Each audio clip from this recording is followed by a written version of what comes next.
Hello, people. Hi, it's Sol, and I thought I'd just drop by the internet and talk a little bit about something a lot of people already talked about, Jupiter in Libra. It was the last week's big thing in astrology. Yay! People were like, oh, finally. It's like every time something happens and a planet leaves the sign, everybody goes, yay, it left the sign. Why are we celebrating that it left the sign? Is it that we love something new? We just want it to be new. And after a while, we think, oh my God, I wish Jupiter was back in Virgo. This Jupiter in Libra thing, it really sucks. But I'm just kidding, of course. But it's fun though, like, yay, something happened. I mean, we weren't that happy when Pluto entered Capricorn in 2008, and we went, yay, Pluto is in Capricorn. Oh no, oh no, the Wall Street crashed. Oh my, go back into Sagittarius. Let us just spend money without thinking. That never happened again. We all had to wake up to a deeper reality because that's what happens in cardinal signs. Libra is a cardinal sign. It awakes something. It's the sign of a new beginning, and it's it's the first sign above the horizon. It's the seventh sign, so it's the sign of the other as opposed to me. And you have that we, me glyph. Have you seen that? You can write we, and then you can turn it upside down, and it's me. Well, that's relationships. And in relationships, which is so defining, it's so all encompassing on earth, we are looking for something in ourselves.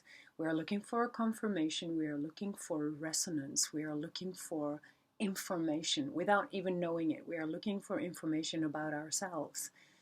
Why is exchange so interesting? If you aren't given information, it's pulling out information of you that you previously perhaps was unaware of.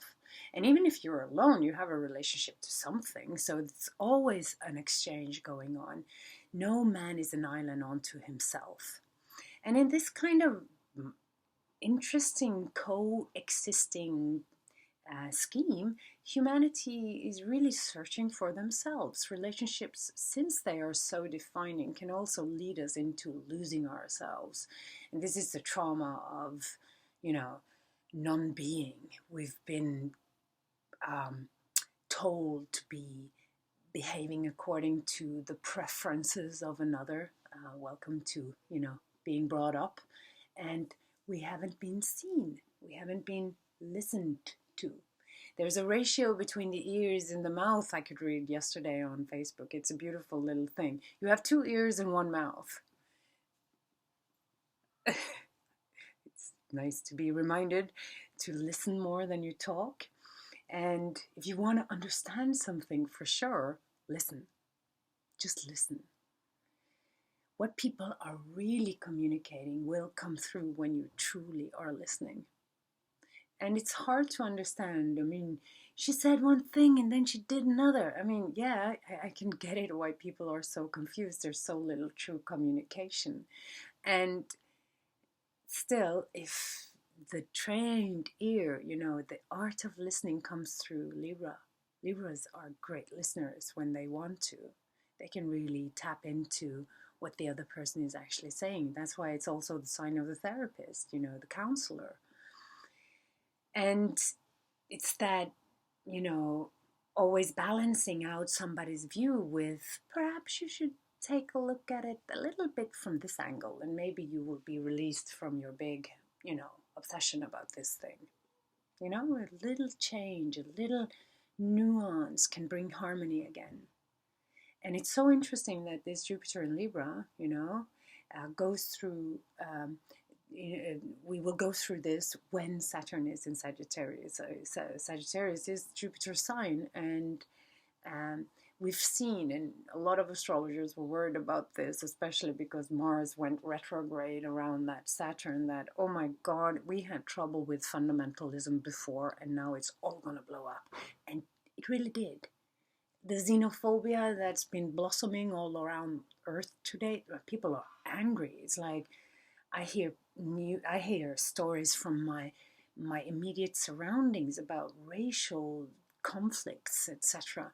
People are so mad, and our righteousness, our I'm so right, I'm righter than everybody else. That's humanity from its absolutely, well, I'd say less flattering sides. I'm very bombastic. I could say, oh, that's humanity from its worst sides, but I shall try not to be bombastic. Jupiter is in Libra. I will try to be more diplomatic and actually, try to embrace people instead of um, being so bombastic. And bombastic is being Sagittarius, and it is being a fundamentalist. And I was worried about fundamentalism, um, not just on a global level, on a global scale. I mean, I think personally, I think it's ruining our Earth, believe me.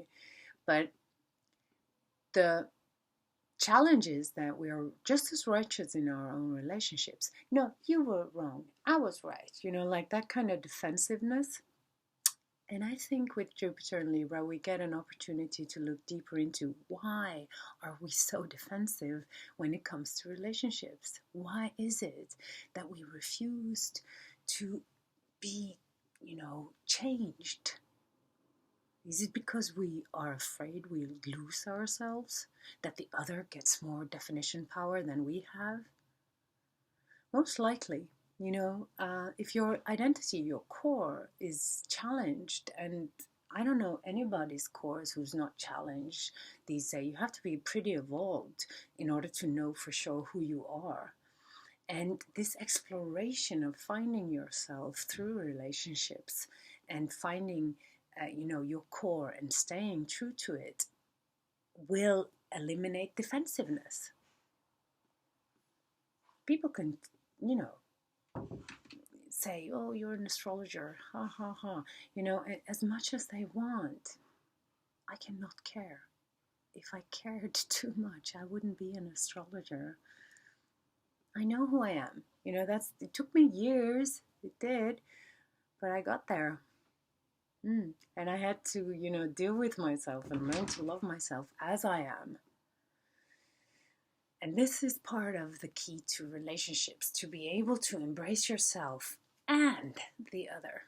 As I'm a soul flow therapist as well, we work a lot with just simply listening to what is this, instead of having like a preconceived idea.